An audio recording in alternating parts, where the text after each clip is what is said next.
Hello friends, welcome back to my channel. मैं ममता दिल से स्वागत करती हूँ आपका अपने चैनल में। कैसे हैं आप लोग? मैं तो बहुत ठीक हूँ। आशा करती हूँ आप लोग भी बहुत ठीक होंगे। तो चलिए आरती ले लीजिए। सुबह की पूजा मेरी हो गई थी, तो फिर मैंने पूरे घर में आरती को घुमा दिया था। आरती में मैंने कपूर और 2 लौंग को धुनी की थी। कपूर और लौंग की धुनी पूरे घर में पॉजिटिविटी फैला देती है, और वैसे भी बरसात के मौसम में लौंग और कपूर की धुनी सुबह शाम करते रहना चाहिए। इतना ज़्यादा मॉइस्चर और कीटाणुओं का फिर इस समय बहुत ज़्यादा वो रहता है। तो फिर मैंने पूजा का पूर्ण करने के बाद और मेरे हस्बैंड बैठ गए थे रामायण पढ़ने, क्योंकि आज बहुत बारिश हो रही थी, तो इन्हें भी थोड़ा लेट से ही ऑफिस जाना था। और बच्चों की तो आज रेनी डे हो गई थी, तो ये सुबह जो कल की बची हुई घाटी का मसाला था उसका मैंने घाटी बना के रख लिया था। तो आज तो कुछ ऐसा नाश्ते में बनना नहीं था, बस ये घाटी ही सब खा लेंगे। तो दोपहर के खाने की तैयारी कर लेते हैं। तो दोपहर में मैं बनाऊंगी बहुत ही अच्छी सी एक कढ़ी, जिसके लिए मैंने चने दाल को धुल के अच्छी तरीके से भिगा लिया था। और सुबह सुबह पता नहीं कितनी प्यास लग जाती है, जब सारे काम कर लो तो बहुत तेज़ प्यास लगती है। तो मैंने अपने शहर के फेमस बुढ़ऊ चाचा के दुकान के पेड़े मंगा के रखे हैं, जो कि बहुत टेस्टी होते हैं। और जब मुझे वैसे खाली पानी पीना बिल्कुल पसंद नहीं आता। एक पेड़ा खा के मैं 2 गिलास तक पानी पी सकती हूँ। तो इस वजह से मैं कुछ ना कुछ अपने फ्रीज़ में ऐसा रखी रहती हूँ, जिससे मुझे पानी पीने में अच्छा लगे, और गर्मी में वैसे भी पानी पीते रहना चाहिए। अब फिर मैं आ गई थी किचन में, और वही काम सुबह का बर्तन धुल के तो वो चली गई थी, मगर बर्तन लगाना भी बचा था। तो मैंने सारे बर्तनों को अच्छी तरीके से लगा दिया था। और कहने को तो हम 4 लोग हैं, मगर घर में निकलती हैं 40 गिलासें। इतनी ज़्यादा गिलास निकलती हैं कि क्या बताएँ।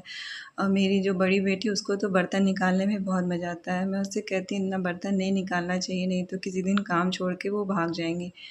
तो वैसे ये तो जोक की बात है, क्योंकि मतलब वो बहुत अच्छी हैं, बहुत अच्छे से सारे काम को करती हैं। तो फिर मैंने बर्तनों को लगा लिया था, और ये टिफ़िन। और आजकल तो सारा मतलब कपड़ा जो है वो दूसरे ही दिन फ़ोल्ड हो रहा है, क्योंकि बरसात की वजह से कपड़े सूख ही नहीं रहे हैं। हमारे वहाँ तो 3-4 दिन से धूप ही नहीं निकली है, तो घर में ही सुखाने पड़े। तो आज सुखाओ तो कल ही वो सुबह तक सूख रहे हैं, वो भी पंखे के नीचे। और ये देखिए ये बारिश, कितनी बारिश हो रही है। हमारे सामने, घर के सामने रोड के उस पार तो पूरा तालाब सा बन गया है। वैसे बरसात का मौसम बहुत अच्छा लगता है। जब अच्छा लगता है जब घर में सारे लोग हों, तब देखने में बहुत अच्छा लगता है। आज यहाँ रात भर से बहुत ज़्यादा बारिश हो रही थी। फिर मैं आ गई थी ड्राइंग रूम में। आज फिर से हमारे ड्राइंग रूम में भूकंप आया था। वैसे ये अच्छी बात होती है, वो हर कोनों को, मेरी जो हाउस हेल्प है, हर कोनों को बहुत अच्छे से झाड़ू पोछा करके चली जाती हैं। मगर हाँ, पूरे घर को वो हिला देती हैं। सारे सामान को इधर से उधर हटा के तब वो पोछा लगाती हैं। बहुत लोगों की शिकायत होती है कि उनकी हाउस हेल्प ऐसे झाड़ू पोछा नहीं करती हैं, जहाँ सामान पड़ा रहता है वहीं छोड़ देती हैं। मगर हमारी तो पूरे घर को ही हिला के ही पोछा लगाती हैं। उनके पोछा लगाने के बाद हाँ 10 मिनट से 15 मिनट लगता है घर को सेट करने में, क्योंकि वो तो सामान हटा के चल जाती हैं। जब मैं घर में नहीं रहती हूँ तो मैं उनसे मना करके जाती हूँ कि प्लीज़ आप सामान हटा के मत पोछा लगाइएगा, ऐसे लगा दीजिएगा। क्योंकि अगर मैं नहीं रहूँगी तो फिर ये सारा सामान ऐसे ही कि ऐसा ही पड़ा रह जाएगा, क्योंकि हस्बैंड लोग तो ये सब काम करने से नहीं रहे कि सामानों को अच्छी तरीके से सेट किया जाए। तो मेरे घर में इस समय मतलब बहुत ही सुंदर लग रहा है। और जब बरसात के मौसम में थोड़ी थोड़ी सी लाइट जला दे घर में, तो कितनी सुंदर लगता है। और मुझे बरसात का मौसम सबसे अच्छा लगता है, अच्छी सी वाइब्स आती है। बस हाँ, थोड़ी ही बारिश हो, ये ना कि बाढ़ ला दे। तो देखिए मेरा ड्राइंग रूम अच्छी तरीके से अब तैयार हो गया। और इस समय घरों में ये रेनकोट और अम्ब्रेला, ये तो सबके घर में फैला ही होगा। तो ड्राइंग रूम को अच्छी तरीके से क्लीन ही कर रही थी, तब तक मुझे ये बेडशीट मिल गई। पता नहीं कितने दिनों से इस कोने में पड़ी हुई थी, कोई कुशन के नीचे ही दबा के इसको छोड़ दिया था। तो इसको मुझे धुलने में डालना था। और ये रेनकोट, ये भी सूख गया था, इसको फ़ोल्ड करके रख दिया। और ये छाता, इस समय हर घर में आपको एक नए छाता तो ज़रूर मिल रहा होगा। तो मैं अक्सर छातों को और रेनकोट को एक ही जगह इकट्ठे करके रखती हूँ, ताकि वो जब ज़रूरत पड़े तो तुरंत की तुरंत मिल जाए। अब इधर वॉशिंग मशीन भी मेरी कपड़े भी धुल गए थे, तो सारे कपड़ों को मैंने धुलने के लिए मतलब कर दिया था। जब तक वो धुलेंगे तब तक और भी काम मैं करती हूँ। वैसे कपड़े तो इस समय सूखने नहीं हैं, तो कोई जल्दी नहीं रहती। और इस समय आज तो घर में बच्चे हैं, तो आज बहुत ही मतलब पूरा टाइम ऐसे ही जा रहा है। तो वॉशिंग मशीन में मैंने चादर डालने से पहले उसी वॉशिंग मशीन के पानी से थोड़ा सा सर्फ़ में भिगो के और वॉशिंग मशीन को अच्छी तरीके से पोंछ लिया था। इस तरह से वॉशिंग मशीन को रोज़ के रोज़ अगर पोंछ लिया जाए तो वो अच्छी तरीके से साफ़ भी बनी रहती है। वैसे तो कवर कितना भी डालो, मगर फिर भी उस पे धूल जम जाती है, और फिर सरफ़ और उसके भी दाग लग जाते हैं। वैसे जिस दिन बच्चे घर में रहते हैं, चाहे कोई मतलब ये लोग घर में रहते हैं तो ज़रूर घर दिन भर बिखरा पड़ा रहता है। वैसे सुबह एक बार साफ़ कर दिया जाए तो जहाँ के सामान जैसे रख दो वैसे ही पड़ा रहता है। और ये मेरा कढ़ी पत्ता ये सूखने का नाम ही नहीं ले रहा, क्योंकि मौसम में मॉइस्चर है तो इस वजह से ये पूरी तरह से सूख नहीं रहा जिसे मैं डिब्बे में स्टोर कर सकूँ। क्योंकि अक्सर फिर ये सब स्टोर करके सूखा हुआ रख दें तो फिर बहुत काम आता है। मेरे पास कढ़ी पत्ते का पेड़ तो है मगर वो बहुत छोटा है।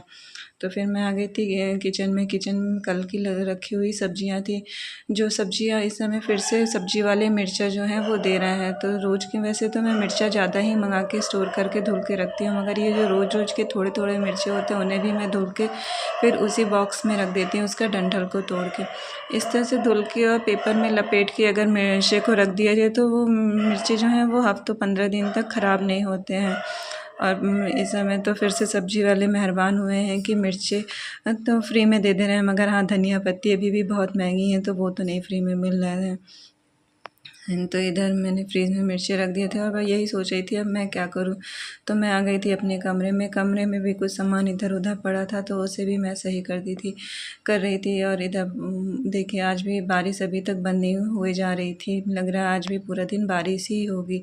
और फिर मैं आ गई थी बच्चों के कमरों में, उनके कमरे की जो घड़ी है उसकी बैटरी ख़राब हो गई थी। बैटरी मतलब बिल्कुल भी घड़ी नहीं चल रही थी और घर में बंद घड़ी नहीं रखनी चाहिए। तो मेरे बच्चों का कमरा वैसे बहुत ही भरा भरा, वो उन्होंने पूरी दीवार पे देखे किस तरह से पूरा मैप और क्या क्या सजा रखा है। वैसे वो कमरों को उतना गंदा करते नहीं हैं मगर फिर भी मतलब थोड़ा बहुत तो हर बच्चे बदमाशी करते हैं। तो मैंने घड़ी में बैटरी लगा दी थी और फिर उसको टाइम सेट कर दिया था। आज इस समय बज गए थे 10:15 और इतना लेट हो गया था। वैसे तो मुझे कभी इतनी लेट नहीं होती है काम ख़त्म करने में, मगर जिस दिन छुट्टी होती है उस दिन ज़रूर हो जाता है। और आज ये अभी तक रामायण पढ़ ही रहे थे क्योंकि आज मतलब इनको लेट से जाना था और बारिश हो रही थी, इस वजह से पता नहीं जाएंगे कि नहीं जाएंगे।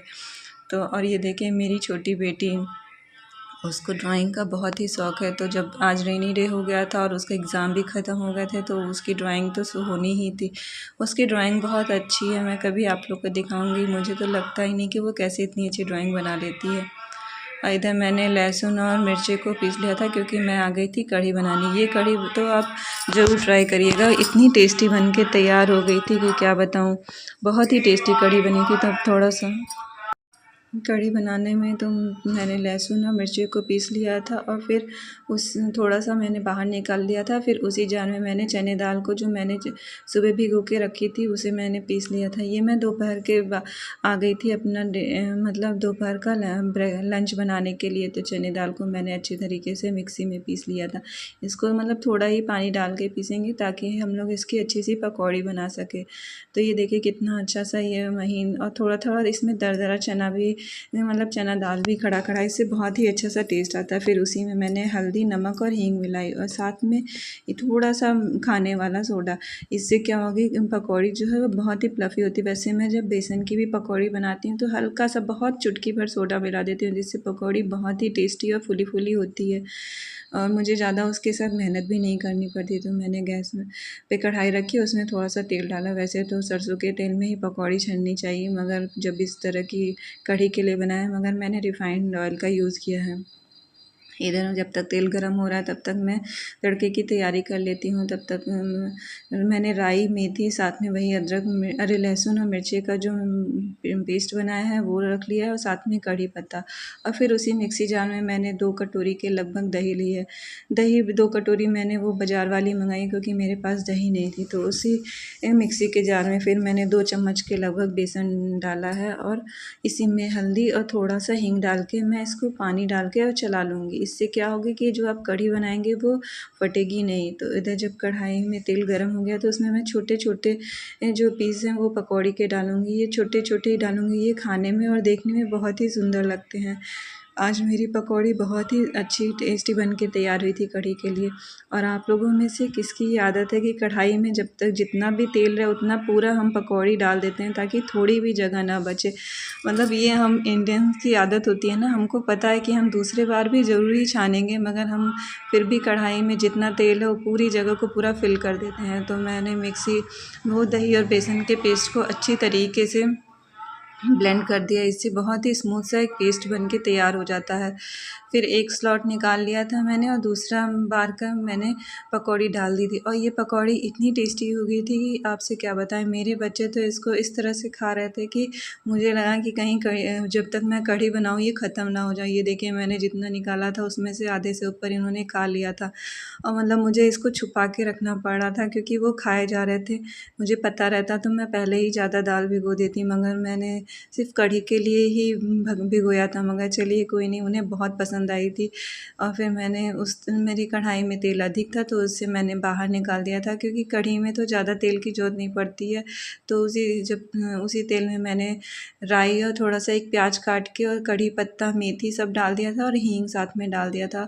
और जब वो अच्छे तरीके से लाल हो गया तो जो मैंने बेसन और दही का घोल बना के रखा था उसे कढ़ाई में डाल दिया था और खूब अच्छी तरीके से इसको चलाते हुए पकाएंगे जब तक इसमें अच्छी तरीके से उबाल ना आ जाए। फिर उसमें हम डालेंगे नमक और साथ में थोड़ी सी चीनी। चीनी से ये जो कढ़ी का टेस्ट होता है बहुत अच्छा हो जाता है और खट्टापन बैलेंस हो जाता है। मुझे ये कढ़ी बहुत ही अच्छी बन के तैयार हो गई थी कि मेरे बच्चे इसको मतलब बहुत चाव से खाए थे। ये जो मैं पकौड़ी तोड़ के दिखा रही हूँ, देखिए कितनी अच्छी सॉफ्ट सी पकौड़ी बन के मेरी तैयार हुई थी।